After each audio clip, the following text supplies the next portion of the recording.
What if everything you've been told about success is incomplete?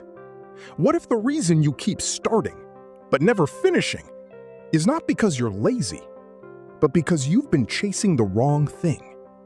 That thing is motivation. There was a time when you felt unstoppable. You remember it. That moment when you said, "This is it. I'm gonna change my life." You made plans. You wrote goals. You imagined a better version of yourself. You felt motivated. Maybe it was late at night. Maybe after watching a video. Maybe after hitting rock bottom. And in that moment, you believed everything would be different. But what happened?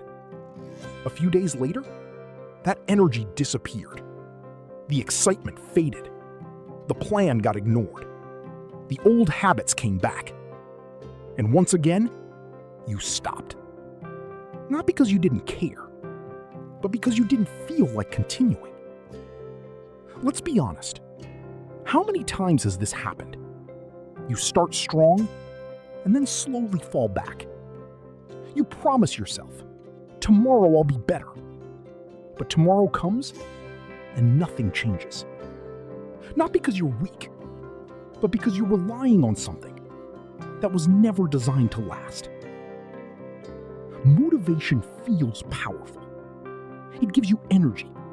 It gives you excitement. It makes you believe anything is possible. But motivation is temporary. It's emotional. And emotions change. One day you feel inspired. The next day you feel tired. The next day you feel distracted. And when your progress depends on emotions, your progress becomes unstable. Depending on motivation is like building a house on sand. It might look strong at first, but when pressure comes, it collapses because it has no foundation. Here's the trap nobody talks about. Motivation